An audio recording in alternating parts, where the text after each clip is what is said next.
Could Arizona literally shut down your business today?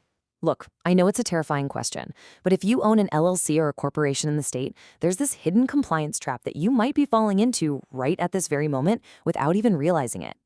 If your state-designated agent address is outdated, you aren't just risking some small slap on the wrist fine. You are unknowingly risking your entire business being forcefully shut down by the state. And it all boils down to this scary little regulation known as the 60-day rule. If you act as your own agent and you move without updating your address with the state within 60 days, Arizona law actually allows the state to administratively dissolve your business. Basically, they can completely shut it down. And when that happens, poof, you lose your liability protection right on the spot. So, welcome to today's explainer. I am so thrilled you're here because we are going to tackle this exact nightmare head on. Today, we're focusing on exactly how to change a registered agent address in Arizona. Whether you're a complete beginner who just launched your first LLC or an experienced business owner, by the end of this explainer, you're going to have a really comprehensive, practical understanding of how to protect your business and stay fully compliant with Arizona law. Okay, let's dive into this. Here is our step-by-step roadmap for today. We'll cover the statutory agent trap, who can actually be an agent, the required paperwork, filing your change, finalizing it, and finally, common mistakes to avoid. All right, let's start with Section 1, the statutory agent trap and why your address matters so incredibly much. First things first, let's clear up some terminology so we're all on the exact same page. You've probably heard the term registered agent a million times. Well, in Arizona, the legal term is statutory agent. Just know that they are the exact same thing. This is the specific person or entity you appoint to receive service of process, which is just a fancy legal term for lawsuit papers, and official state notices from agencies like the Corporation Commission or the Department of Revenue. Now take a look at this because it brilliantly illustrates how permanent this designation is. This is an excerpt from an actual official Arizona Corporation Commission annual report. Right there in the middle, you'll see a section exclusively for the statutory agent, complete with their name and their physical street address. This information is literally etched into public state records. It's absolutely not just a formality, it is the official lifeline between the government, the legal system, and your business. So what's the real cost of failing to keep this updated? Let's imagine a hypothetical scenario for a second. Say a customer slips and falls at your business, and they decide to sue you.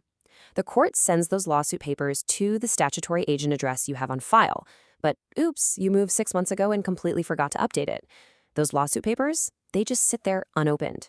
Because you never respond, the court issues a default judgment against you. You literally lose a lawsuit without ever having the chance to defend yourself. And on top of that, as we talked about, failing to maintain an accurate address can trigger the state to administratively dissolve your company. If that happens, you lose the exclusivity of your corporate name, and way worse, you lose your corporate shield. Suddenly, your personal assets are completely exposed to direct personal liability. That right there is exactly why we need to keep this updated at all times. Let's move on to Section 2. Who can actually be an agent?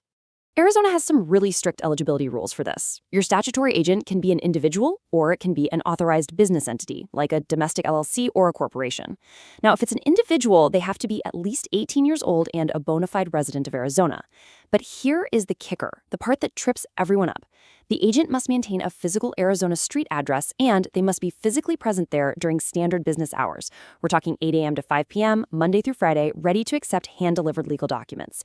This rigid rule is exactly why so many business owners just opt to hire a professional commercial agent service. If you name yourself, your home address becomes public record, and you are literally tied to your desk every single weekday. Okay, so now that we know who can be an agent, let's look at Section 3, the required paperwork. And this is going to depend entirely on your specific business structure. Check out how the Arizona Corporation Commission separates this out. If you're running an LLC, you need Form L-020, which is the statement of change. It comes with a tiny $5 standard processing fee. But if you're running a corporation, you'll use Form C-016. And surprisingly, the standard filing fee for corporations is exactly $0. Seriously, enjoy that rare freebie from the government while you can. Now, for both entities, if you're in a total rush, you do have the option to pay an extra $35 for expedited processing. Got the right form picked out? Awesome. Let's move to Section 4 and walk through the actual step-by-step filing procedure. The whole process is actually super straightforward if you just follow these steps. First, complete your statement of change form. Second, and please listen closely because a lot of people miss this, you must get Form M002 signed. That's the Statutory Agent Acceptance Form. Basically, Arizona wants hard proof that the person or the company you're naming actually agrees to take on the heavy legal responsibility of being your agent. Finally, you just submit the paperwork to the ACC. Oh, and if you're old school in submitting physical paper, make sure you include an official cover sheet with it. But hey, I want to give you a fantastic, highly actionable shortcut here. If you choose to file online using the newly updated Arizona Business Center portal, you don't actually need to mess around with that paper M002 form at all. When you submit the statement of change online, you literally just type in your new agent's email address. The state takes over and automatically emails them a secure link so they can digitally accept the appointment. It is so much faster and eliminates a ton of unnecessary paperwork headaches. All right, once you hit submit, we enter Section 5, finalizing the change and confirming your status. Like we just mentioned, you can absolutely submit online, but you also have the option to file by mail, by fax, or even walking it in if you're in Phoenix. A quick tip if you choose to fax it, you will have to arrange payment through a money on deposit account with the ACC. But honestly, no matter how you submit it, your job is not done until you verify it. I highly, highly recommend going back to the ACC Business Search Database a few days or a couple of weeks later, depending on if you expedited it or not, and manually checking your entity's public record. You want to make absolutely sure the new agent's name and address are showing up exactly as they should be. Finally, let's wrap things up with Section 6. I want to make sure you get this right the very first time, so let's look at the most common mistakes you need to avoid.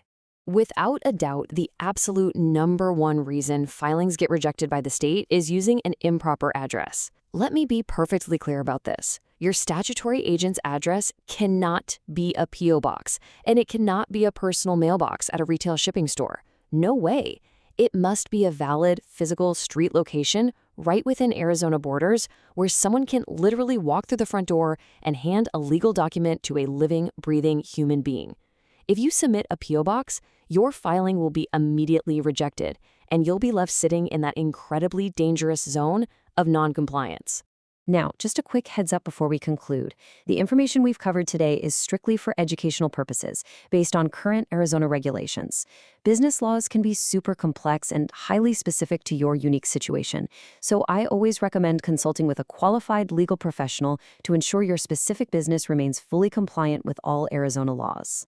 So, I really want to leave you with this final, somewhat provocative question to chew on.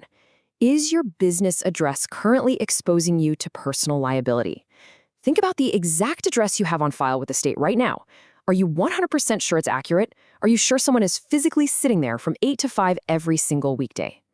Do not let a simple, fixable address change be the downfall of all your hard work.